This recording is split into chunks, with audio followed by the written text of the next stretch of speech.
Champak one के जंगल में टूनी चिड़िया अपनी बहू टुनटुनी चिड़िया और पोती लूसी कबूतरी के साथ रहती थी। टुनटुनी चिड़िया बहुत ही चटोरी थी। एक दिन टूनी चिड़िया उससे कहती है, बहू आज खाने में क्या पकाएगी?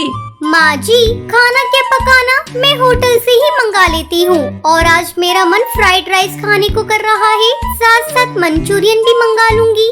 क्या मम्मी, जब देखो तब तुम अपनी पसंद का ही खाना मंगाती हो। आज मेरी पसंद का खाना आएगा, तुम ऐसा करो नूडल्स मंगा लो। अच्छा ठीक है, आज मैं अपनी बेटी की पसंद का खाना मंगाऊंगी। चलिए माँ जी, अब आप फटाफट तैयार हो जाइए। देखिए अभी डिलीवरी वाला आता ही होगा।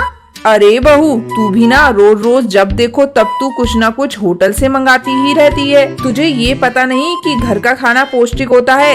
ये बाजार का खाएगी तो हाजमा बिगड़ जाएगा। आप ही ना माँ जी, कैसी बातें करती है। आप मेरे खाने पीने पर भी रोक लगा रही हैं। हे भगवान, कैसी चटोरी बहू आ गई। तभी बंटी कबूतर ऑफिस जाने के लिए अपने घोंसले से आता है। अरे टुनटुनी, खाने में क्या पकाया है? जल्दी से खाना लगाओ, मुझे ऑफिस जाने में देर हो रही है। बस थोड़ी देर रुक जाइए जी, अभी मैंने नूडल्स ऑर्डर किया है, वो डिलीवरी वाला आता ही होगा। टुनटुनी, तुम्हारे चटोरेपन के चक्कर में मुझे भी बाजार का खाना रोज रोज खाना पड़ता है। मैं कहता हूँ तुम ये सब जल्दी बंद करो और ढंग का खाना घर पर पकाया करो। देखिए जी, मैं कह देती हूँ, अगर आप मेरे खाने पीने पर रोक लगाएंगे तो मैं अपने मायके चली जाऊंगी। मैं आपकी कोई नौकरानी नहीं हूँ कि रोज आपको खाना पका कर दूँ। अगर मुझे कुछ अच्छा खाने को मन कर रहा है तो मैं तो होटल से जरूर मंगाऊंगी। अरे बेटा, इससे बोलने से तो कोई फायदा ही नहीं। ये तो अपने मन का ही करेगी। मैं भी रोज रोज होटल के खाने से तंग आ गई हूँ। तो ठीक है माँ जी, कल से आप अपना और इनका खुद खाना बना लीजिएगा। मुझे और मेरी बेटी को घर का खाना अच्छा नहीं लगता। मुझे तो जो मन करेगा वही मैं बाजार से मंगा कर खाऊंगी। हाँ मम्मी, तुम बिल्कुल ठीक कह रही हो। पापा और दादी का हाजमा तो रोज रोज खराब ही रहता है। तभी डोरबेल बजती है। मम्मी देखो, लगता है डिलीवरी वाला आ गया। तभी टुनटुनी चिड़िया दरवाजा खोलती है। ये लीजिए मैम साहब, आपका पार्सल। बंटी, चलिए इसका पेमेंट कीजिए, 1000 रुपए। क्या कहा? 1000 रुपए? तुम्हारे ये फिजूल के खर्चे मुझे बिल्कुल बर्दाश्त नहीं हो रहे। बंटी कबूतर गुस्से में 1000 रुपए दे देता है और ऑफिस चला जाता है। उधर टूनी चिड़िया भी बिना कुछ खाए पिए अपने घोंसले में चली जाती है। उसी रात बंटी कबूतर और टूनी चिड़िया मिलकर टुनटुनी चिड़िया के चटोरेपन की आदत छुड़ाने के लिए प्लान बनाते हैं। अगले दिन टुनटुनी, मैं और माँ किसी काम से शहर के जंगल जा रहे हैं, आने में कुछ दिन लग जाएंगे। इतना कहकर बंटी कबूतर और टूनी चिड़िया चले जाते हैं। अब टुनटुनी चिड़िया को रोकने टोकने वाला कोई नहीं था। वो दिन भर होटल से अपना मनपसंद खाना मंगवाती और खाती रहती। धीरे धीरे उसके सारे पैसे खत्म हो जाते हैं। तभी टुनटुनी चिड़िया बंटी कबूतर से कहती है, बंटी, मेरे पास से सारे पैसे खत्म हो गए हैं, कुछ पैसे मेरे पेटीएम अकाउंट में डलवा दो। सॉरी टुनटुनी चिड़िया, मेरे पास तुम्हें पैसे भेजने के लिए कोई सुविधा नहीं है। बस कुछ दिन और, मैं जल्दी घर लौटूंगा। टुनटुनी चिड़िया मन मार कर रह जाती है। अब मैं क्या करूं? मेरे पास तो एक भी पैसा नहीं है और बिना पैसों के मैं कोई ऑर्डर भी नहीं कर सकती। भूख भी जोरों से लग रही है, लगता है मुझे खुद से खाना पकाना पड़ेगा। अब टुनटुनी चिड़िया खुद खाना बनाने लगती है। धीरे धीरे उसके चटोरेपन की आदत छूट जाती है। कुछ दिन बाद बंटी कबूतर और टूनी चिड़िया शहर के जंगल से घर वापस आते हैं। टुनटुनी चिड़िया उनके सामने घर का खाना परोसती है। ये देखकर टूनी चिड़िया बंटी कबूतर खुश हो जाते हैं।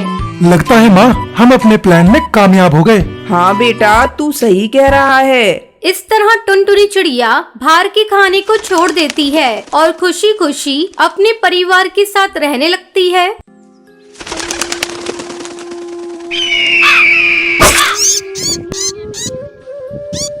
रामपुर के जंगल में टुनटुनी चिड़िया अपने माता पिता के साथ रहती थी। उसके माता पिता पुराने ख्यालों के थे। एक दिन टुनटुनी चिड़िया स्कूल से पढ़कर घर आई तो उसकी माँ सुंदरी कौवी उससे कहती है, बिटिया, कल से तेरा स्कूल जाना बंद। माँ, मेरा स्कूल जाना बंद क्यों होगा? कल से मेरी परीक्षा शुरू होने वाली है। टुनटुनी चिड़िया, मैंने तुझसे एक बार कह दिया ना, कल से तुझे स्कूल जाने की कोई जरूरत नहीं। कल तुझे देखने तेरे ससुराल वाले आ रहे हैं और अगले हफ्ते शादी है, इसलिए तू अब से घर में रहेगी। लेकिन माँ, अभी तो मैं बहुत छोटी हूँ। आप लोग मेरी शादी करना क्यों चाहते हैं? मुझे अभी शादी नहीं करनी, मुझे तो पढ़ना है। अरे करमजली, जरा धीरे बोल। तेरे पिताजी ने अगर सुन लिया तो तेरे टुकड़े टुकड़े करके फेंक देंगे। अब जाकर जल्दी से हाथ मुंह धो ले। मैं तेरे लिए भोजन परोस रही हूँ। आज मैंने तेरी मनपसंद की पनीर की सब्जी और रोटी बनाई है। और हाँ, रात को पहले हल्दी और चंदन की उपटन लगा लेना, इससे चेहरे पर रौनक आ जाएगी। माँ, ऐसा मेरे साथ क्यों कर रही हो? क्यों मेरी दुश्मन बन गई हो? किसी तरह मेरी शादी होने से रोक लो माँ, मैं तुम्हारे आगे हाथ जोड़ती हूँ।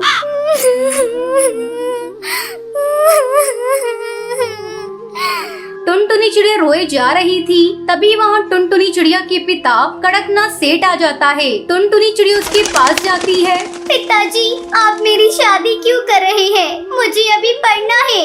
टुनटुनी चिड़िया, तू कान खोलकर सुन ले, शादी तो होकर रहेगी। लेकिन पिताजी, बाल विवाह तो कानूनन जुर्म है। अगर पुलिस को पता चल गया तो आप सबको जेल हो जाएगी। कमबख्त, तू अपनी बकवास बंद कर।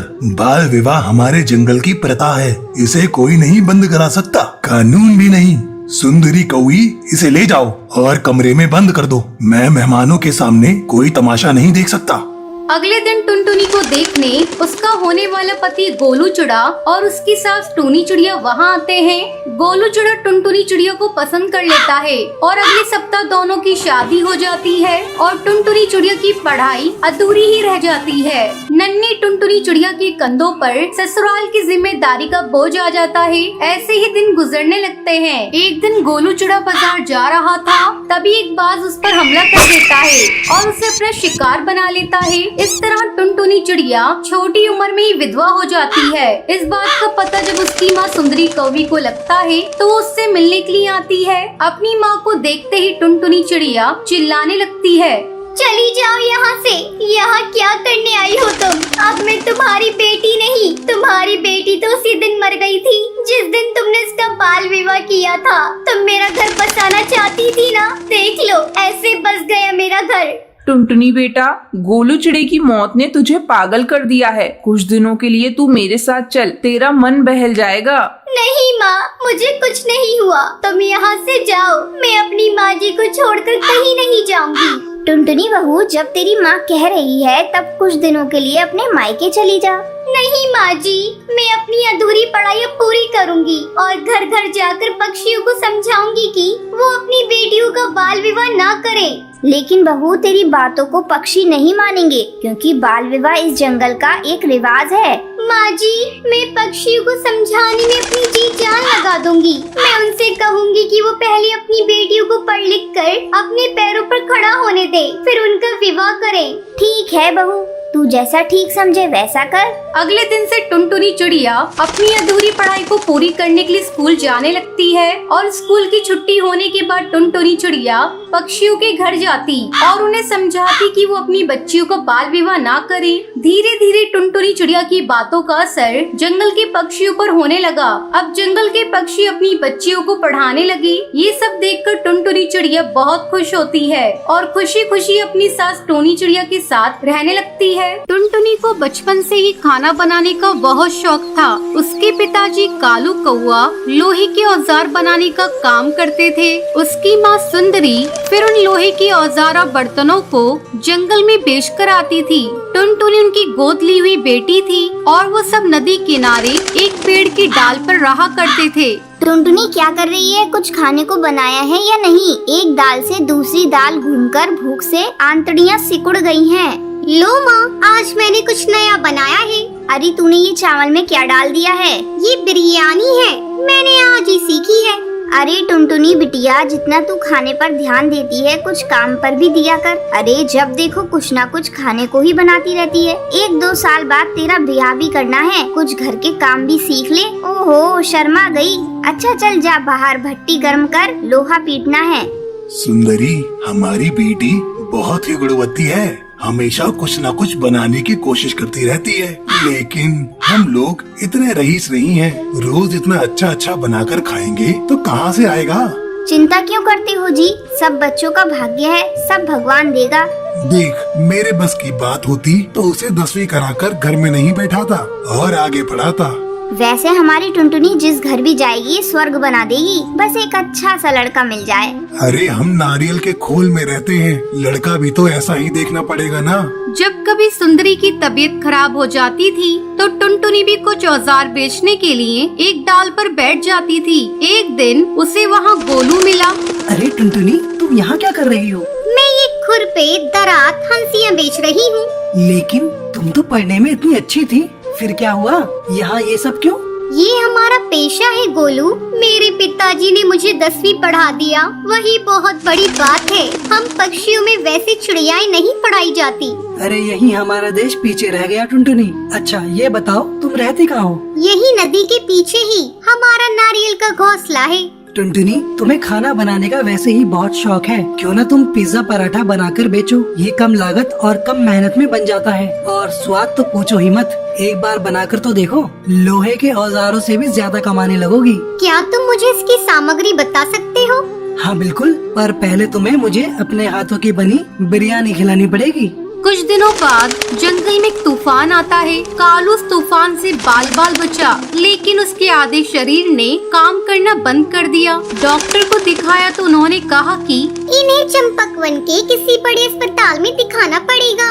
अब बेचारी सुंदरी क्या करे? अब कौन औजार बनाए, कौन हथौड़ा चलाए? टुनटुनी की माँ, ऐसी जिंदगी से तो मर जाना अच्छा। मुझे जहर दे दो। ऐसा मत कहो, आप ठीक हो जाओगे। मैं आपको जंगल के अच्छे डॉक्टर को दिखाऊंगी।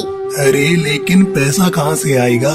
जो जमा है, सोचा था टुनटुनी की शादी कर दूंगा, लेकिन अब मैं काम करने के लायक नहीं रहा। टुनटुनी उन लोगों की बात सुनकर दुखी हुई। वो उनके पास आकर बोली, पिताजी क्यों चिंता कर रहे हो? मैं हूँ ना, आप काम करने लायक नहीं रहे तो क्या हुआ? मैं और माँ है ना, आप बिल्कुल चिंता मत करो, हम जरूर कोई रास्ता निकालेंगे। अगले दिन माँ, जब तक पिताजी अच्छे नहीं हो जाते, मैं घर के बाहर पिज्जा पराठा बनाकर बेचूंगी। टुनटुनी, कोई क्या कहेगा? माँ, जब मैं औजार बेचती हूँ तब क्या कोई कुछ कहता है? ठीक है तो भट्टी पर ही बना लिया कर। अगले दिन पिताजी देखो, आज मैंने पिज्जा बनाया है। माँ और आप दोनों खाकर बताओ कैसा बना है। पता नहीं टुनटुनी, तू भी क्या नई नई चीजें बनाती रहती है। खाकर तो देखो। अरे वाह, ये तो बहुत बढ़िया लग रहा है। बेटी, ऐसा कुछ तो कभी नहीं खाया। पिताजी, अब मैं पिज्जा पराठा बनाकर बेचूंगी। लेकिन ये सब तेरे दिमाग में आया कहाँ से? माँ, मुझे ये सलाह गोलू ने दी। ये गोलू कौन है बेटा? माँ, गोलू स्कूल में मेरे साथ पढ़ता था। अब टुनटुनी लोहे की औजार की जगह पिज्जा पराठा बनाने लगी। जो एक बार उसके यहाँ पिज्जा खा लेता था, वो अपने आसपास के सब पक्षी से उसकी तारीफ करता। टुनटुनी के पास दूर दूर से पंछी पिज्जा खाने के लिए आने लगे। अब उसके गरीबी के दिन जा चुके थे। सबसे पहले वो कालू को लेकर जंगल के बड़े अस्पताल में गई। ये बिल्कुल ठीक हो जाएंगे, लेकिन दवाइयाँ महंगी होंगी। कोई बात नहीं सर, बस मेरे पिताजी ठीक हो जाए, आप दवाइयाँ लिख दीजिए। माँ, इस पिज्जा ने तो हमारी जिंदगी ही बदल दी। माँ, मैं जंगल में पिज्जा हट बनाना चाहती हूँ। ठीक है टुनटुनी, जैसा तुझे सही लगे वैसा कर। टुनटुनी ने अपना पिज्जा हट खोला। वो दिन रात तरक्की करने लगी। जैसे जैसे आमदनी बढ़ती रही, टुनटुनी ने सबसे पहले अपने लिए एक पक्का घोंसला खरीदा। अब वो नारियल के खोल वाली टुनटुनी नहीं, कोठी वाली टुनटुनी थी। टुनटुनी, मैं जानता था कि तुम एक दिन जरूर ऊंचाइयों तक जाओगी। गोलू, मुझे इस काबिल बनाने में तुम्हारा ही योगदान है। बेटा, तुम जुग जुग जियो। बेटा, ये तो बहुत खुशी की बात है कि तुम उसके मार्गदर्शक हो। तुम उसे हमेशा खुश रखोगे। उन दोनों की शादी हो गई और फिर वो दोनों मिलकर पिज्जा का काम करने